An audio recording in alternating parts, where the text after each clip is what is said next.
filling up. Pretty sure it's a sellout. We are here for the big game between Arsenal and Man United. I actually booked a day off work. I booked a day off. I used one of my holiday allowance days for today to pay 65 quid to watch this game. So it would be nice if we could win today. That'd be good. This fixture was quite the rivalry for a long time, especially in the late 90s, early 2000s. We were battling for the title. It was fierce. The managers, players, fans all hated each other. And even after we dropped off in the late 2000s, the rivalry was still there up until Ferguson retired, really. So, you know, early 2010s. From the 90s to the early 2010s, there was a big level of hatred. And I went to school during that hot rivalry pretty much. Well, not all of it. I went to primary school early 2000s, and then I left secondary school in 2012. So basically the whole rivalry. Growing up in London, the three most supported teams at my schools were Arsenal, Man United and Tottenham. There was always a lot of three teams, but Man United we supported quite a lot. I knew a lot more United fans and Chelsea fans even though they're in the same city as us. That's Manchester up the country. But that's how it was. It was always a lot of Man United fans and then there'd be a lot of Arsenal and Spurs in North London. So as you can imagine, going to school on Monday after your team lost to Man United, it was not a good experience, and unfortunately we lost more often than we won. But yeah, the point is I grew up hating them and I still have a bit of hatred for them, but obviously it's died down a little bit in the past few years. But every time we play each other there's still something there, there's still a spark there, and losing to them back in December was very annoying, so it would be nice to get our revenge. So yeah, about top 4, I haven't been confident about top 4 since about December. And like before the season I didn't think we'd make top 4. Then I thought maybe we might do it considering certain teams are not doing very well. I thought maybe, but then we lost to Old Trafford, then we lost to Everton the week after, and that week I just thought we're not going to do it. And drawing to Burnley at home in February as well didn't help, and obviously recently we had Brighton, Palace and Southampton. Lost 3 games in a row. Even before those 3 games I wasn't confident because we still had Chelsea, Man United, Spurs, West Ham. I was looking at it like that was half our remaining 8 games. And I just thought, because our record in big games this season ain't that great. We've beaten Spurs and West Ham at home, and that's it. So looking at Chelsea away, followed by United at home 3 days later, followed by West Ham away the week after this, I just thought to myself, after these 3 losses especially, it's definitely not happening, and I wasn't confident anyway. But we beat Chelsea midweek, somehow, out of nowhere. We beat them 4-2 away from home. They were poor, to be honest, but, you know, great win. So hopefully that gives us the confidence to win this game. Even if we win today, I still won't be confident about top 4 because we still got to go to West Ham and Spurs. But it would be a big win. It would be big 3 points, and we need to get them. At this point, every game's a must-win. So let's go and do it. Filling up now. It's half an hour to the game.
A footy spread for you, double cheeseburger with onions, £8.50. Earlier at £8.30, they let me off 20p. Going to the same one for about 10 years, same burger stall down the road from the Emirates.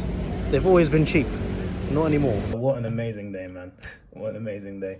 Booking that day off was definitely worth it. Also, Henri and Bergkamp were to the right. Like, I was trying to film it, but I don't think the camera got them. But when I was filming to the right, like above us, Henri and Bergkamp were there, and I think Wright was there as well. I didn't see Wright though, but apparently he was there as well. So yeah, that was cool to see those three legends come along and watch us win such a big game. And yeah, it was a big win. I was nervous about this game. I was nervous. I'm nervous about most Arsenal games, really. But we had a great start. You know, getting the goal really early was very important, and we got that early goal. After the first goal, we did create some more chances, but so did Man United. And a problem was that I felt like it was too easy for them to get through. Like, I know they got players that are very good at making runs in behind. I get that, but it was too easy for them. Elanga got through a couple times. Ronaldo got through. It was quite frustrating, and it was always down our left side as well, down Nuno's side. Nuno Tavares is something else. He scored today, but he gave the ball away about 3 times, which could have cost us a goal. Luckily, it didn't. He wasn't great defensively, and also going forward, a couple of shots he had from scoring positions just put it straight over the bar. Final ball could be better as well. Like, he's someone who can really cause a threat going forward and then not do anything with the ball in the end. Either the cross is bad or the shot is bad and he gives the ball away. He's really frustrating because I feel like he's got potential, but he's just not he's not very good at the moment, but he scored. So it's a very strange performance. I'm happy that we won, but like the problems at the back need to be addressed because we have been good defensively for a lot of the season, but recently Ramsdale's form's dropped a little bit. He was better today, but it has dropped. He's not been playing too well the last couple of games. Tavares was too easy for United to get through that right side, I feel, or our left side rather. And obviously going forward, he made mistakes as well, and he gave the ball away. And then on the right, you have Cedric, who also wasn't playing very well either. So it's worrying. That's something we need to fix and work on before we play West Ham away in 8 days. And obviously Spurs, I expect to be our toughest game. I expect it to be tougher than both Chelsea United games. I'm still not confident on top 4, believe it or not, but we'll see. If we beat West Ham next week, you know, Spurs have got Brentford today. The vlog's gonna end before that game, but it would be nice if they could do a favour Brentford. But regardless, it's gonna go right to the end, I feel, because Spurs will still be up there. So bring it on, I say. But it also frustrates me because we had Palace, Brighton, and Southampton, which we lost 3 in a row to. If we had won even 1 or 2 of those games, we would have been in a great position right now. Great position. We could have been 3rd if we just won 2 of those. So that's still frustrating, but it is good. It is a good way to make up for it, for losing those 3 games, to win these games as well. If we beat West Ham next week as well, away from home, you know, I guess that makes up for it. I guess making top 4 would make up for it, but yeah, that remains to be seen. Still not 100% confident, but I'm a little happier now, and hopefully we make it. Felt like a United goal was coming, like it did seem like it was coming. But we got our penalty. We actually scored. There was a foul on Nketiah. I was on the other side of the pitch, but it still looked like a foul to me from the other side. He was fouled, but then we scored. But, sorry, Nketiah wasn't fouled. He scored. Who was fouled? Can't remember. Never mind. We had a player fouled in the box, and Nketiah scored off it, but he was offside. So they checked VAR. By the way, there was so many VAR checks today. There was like 7. They checked early on for United penalty. They checked the offside. They disallowed a couple goals. It was ridiculous. There's so much, like, I'm not against VAR, but I feel like, you know, I hate the idea of being at the game and you can't see what's going on. Like, you can't see what they're talking about. You're just standing there or sitting there. Today it was standing there in, not anticipation, but you're standing there like, what are they going to give? What are they not going to not give? Like, it's not a good feeling waiting around to see what's going to happen. United hit the post as well, and it was obviously for our goal. Disallowed for offside, but because there was a foul just before, and I knew, like, there's a guy next to me saying if it's offside, it's a penalty, and I was thinking, yeah, like, if it's offside, they're gonna check the penalty, right? And they did, which was great, and we got the penalty and we scored. Saka scored, so yeah, that's great. I think did United hit the post before or after our second goal? I can't remember, but just after our second goal, Ronaldo scored.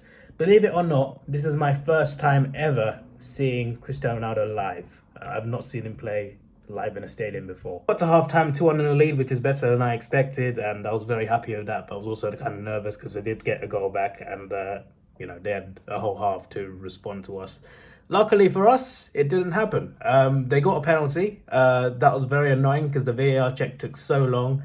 But I knew it was going to be a penalty. I just had that feeling. I just thought, there's a penalty. They're checking this so long. There's no way it's not a penalty. It's going to be a penalty. And then Fernandes is taking it, not Ronaldo, which I thought was... I know Fernandes takes penalties for them, but... Did I call him Fernandes? I didn't mean to. But I could call him that. I know Fernandes takes penalties for them, but I thought Ronaldo would do it today. But he didn't. Fernandes took it off him. Or did he? Either way, he took it. He took it and he hit the post. That was amazing. It almost felt like we scored when he missed that penalty. And then eventually, Xhaka, literally like 30 seconds before, the ref gave him a free kick. I disagreed with it as well. I don't think it was a free kick, but Xhaka just booted it away. I'm just like, oh, stop with these unnecessary yellows. I get you're frustrated. I'm frustrated as well, but Xhaka's been playing all right recently. We don't need him getting bookings. We don't need him getting suspensions. But he's got a silly yellow card to add to his tally, which is very annoying.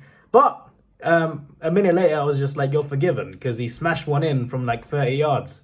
Banger of a shot, left-footed. I forgot how good a shot he was sometimes. He scored some good long shots over the years, even for us.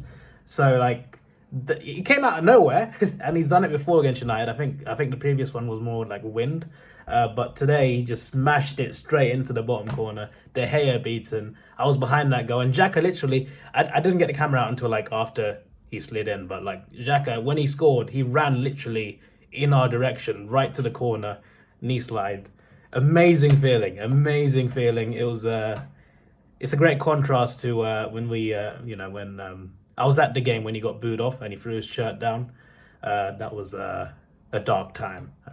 And the contrast between that and this is great. And he's playing well now. He's still prone to a mistake, unfortunately, but when he plays well, he's a decent player, so it was good to see. And El Neni as well. El Neni's come in. I don't know where he's been all season. Has he just been there? I don't even know. I know he was at the African Cup of Nations in January, but like he hasn't played that often for us. I forgot about him, genuinely. I forgot he was even there. He turns up.